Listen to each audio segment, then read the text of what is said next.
हो रामा हो रामा हो चैतवा आगल रे होए पियावा चैत के महीना पुरवैया बहेला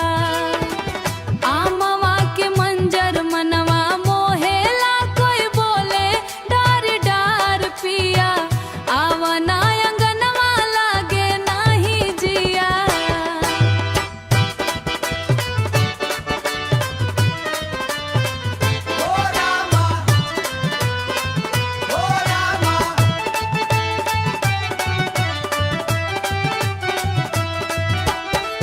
तोहर ई नयनवा कजरवा सजेला देखी जब तोहके मनवा धड़केला देखी जब तोहके मनवा धड़केला तोहर मुस्कानावा चांद से उजिया तोहरे से सजल बा हमरो संसार चैत में मनवा धड़केला तोहर नाव ले अटकेला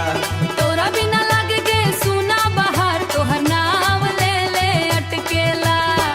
नदिया रे हसिया नदिया किना हम तोहरे ही बानी हम ते देखी हरदम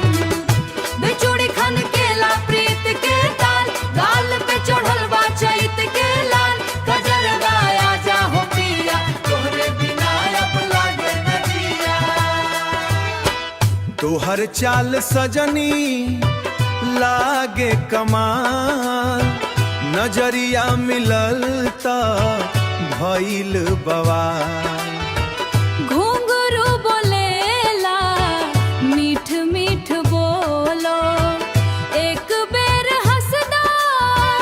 दिया रा सवर जाई तोहर संग सजनी चैत गुजर जाई चैत में मनवा धड़केला तोहर नाव ले अटकेला तोरा बिना लागे गे सुना बहार तोहर नाव ले ले अटकेला चैत में मनवा धड़केला तोहर नाव ले अटकेला हो रावता